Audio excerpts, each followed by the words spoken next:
દ્વારકા જિલ્લાના આરોગ્ય વિભાગે ખંભાળિયા નગરપાલિકાના ચીફ ઓફિસર અને ચારેય તાલુકાના ટીડીઓને પત્ર લખીને કહ્યું છે કે અમે પીવાલાયક પાણીના જે સેમ્પલો લીધા હતા આ મોટા ભાગના સેમ્પલો ફેલ ગયા છે અને જે પાણી આપવામાં આવે છે નગરજનોને અને દ્વારકા જિલ્લાના વાસીઓને એ પાણી પીવાલાયક નથી।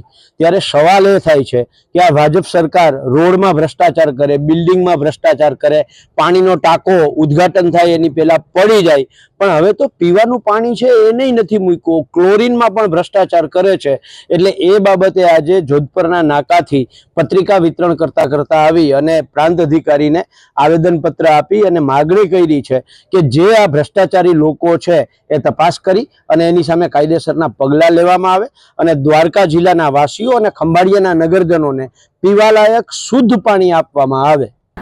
હાલ છે જે નગરપાલિકાના વિસ્તારમાં જે પીવાલાયક પાણીનો રિપોર્ટ થઈ જાય છે નેગેટિવ, તે બાબતે હાલ ચર્ચા થઈ રહી, શું થઈ રહ્યું છે?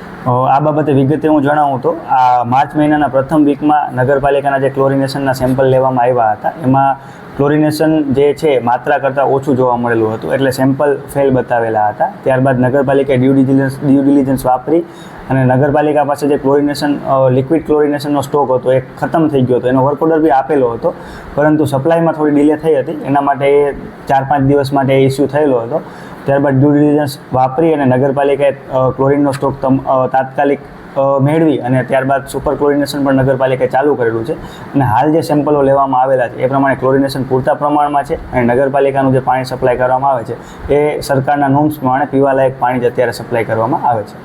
સાહેબ, આશરે 1 વર્ષ પહેલા નગરપાલિકાએ કોઈ ફિલ્ટર પ્લાન્ટનું ઓપનિંગ કર્યું હતું, તે અત્યારે કાર્યરત છે? ફિલ્ટર પ્લાન્ટ આપણો કાર્યરત જ છે, પણ ફિલ્ટર પ્લાન્ટનો કોઈ ઇસ્યુ નહોતો, ક્લોરિનેશન થોડું ઓછું આવેલું હતું, એના લીધે નમૂના ફેલ થયા હતા। ફિલ્ટર પ્લાન્ટ આપણો કાર્યરત જ છે।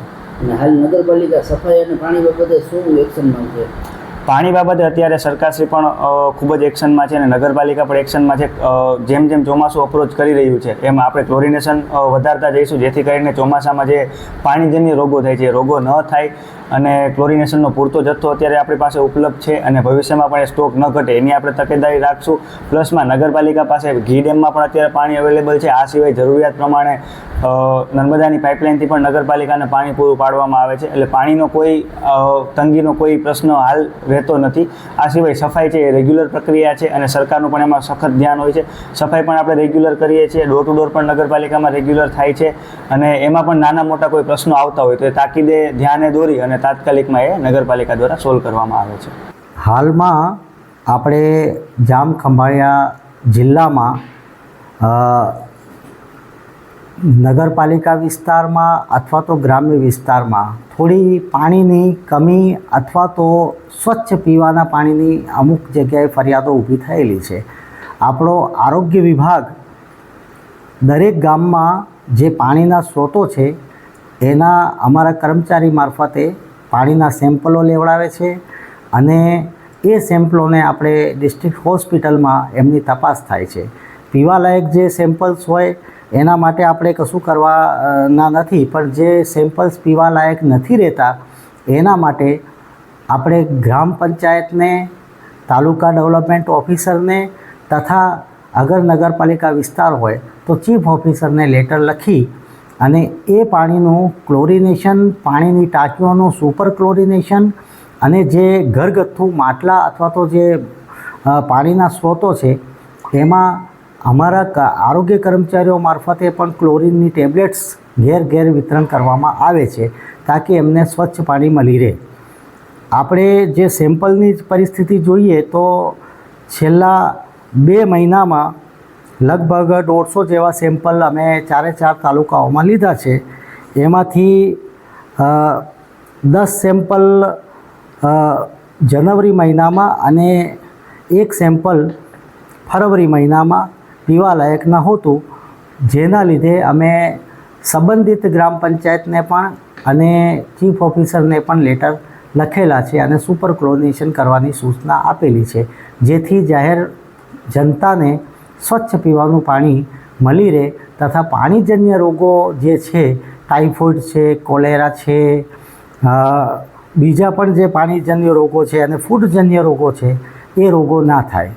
ખાસ કરીને નગરપાલિકામાં રિપોર્ટ આવ્યો ત્યારબાદ ફરીથી સેમ્પલ લેવાશે કે શું કેવી રીતે હોય? સેમ્પલ લેવાની જે અમારી પદ્ધતિ છે એ દર મહિને છે. દર મહિને અમે સેમ્પલ લઈએ છીએ. લગભગ 50-60 સેમ્પલ આખા જિલ્લામાં અથવા તો 100 સેમ્પલ આખા જિલ્લામાં લઈએ છીએ. એટલે દરેક નગરપાલિકા જે ખંભાળિયા હોય, સલાયા હોય, સુરત કરાડી હોય અથવા તો દ્વારકા હોય, ભાનવડ હોય અથવા તો રાવલ હોય, દરેક જગ્યાએ અમે નગરપાલિકામાં પણ સેમ્પલ લઈએ છીએ અને ગ્રામ્ય વિસ્તારોમાં પણ સેમ્પલ લઈએ છીએ. ગ્રામ્ય વિસ્તારોમાં અગર પીવાનું પાણી ના આવતું, સ્વચ્છ પીવાનું પાણી ના હોય તો એ સેમ્પલની પણ ચકાસણી કરી અને જે તે સરપંચને અમે પત્ર પણ લખીએ છીએ. એનું ક્લોરિનેશન, સાફ સફાઈ વગેરે એ બધું કરાવવાની સૂચના આપીએ છીએ. નગરપાલિકાના ચીફ ઓફિસરને પણ સૂચના આપીએ છીએ તાકી એમના લેવલે સ્વચ્છ પીવાના પાણીની વ્યવસ્થા કરી શકે. ધન્યવાદ. હું કપિલ ત્રિવેદી. ખંભાળિયા નગરપાલિકા દ્વારા જે પાણી વિતરણ થઈ રહ્યું છે તે અતિશય ખરાબ હાલતમાં અત્યારે આવી રહ્યું છે અને પાણીમાં બહુ વાસ આવે છે. દેખાવમાં પણ એવું લાગે છે કે આ ખરાબ છે. હમણાં આરોગ્ય વિભાગે પણ એમ કીધું છે કે આ જે પાણી છે એ પીવા લાયક નથી. એટલે એક નાગરિક તરીકે જ્યારે તમે અમે ટેક્સ ચૂકવી રહ્યા છે ત્યારે નગરપાલિકાના અધિકારીને અમે એટલી માગણી કરે છે, જે ટેક્સના પૈસા તમે લઈ રહ્યા છો એમાં અમને પાણી તો પીવા લાયક આપો. જે પાણી આવી રહ્યું છે તે અતિશય ખરાબ છે.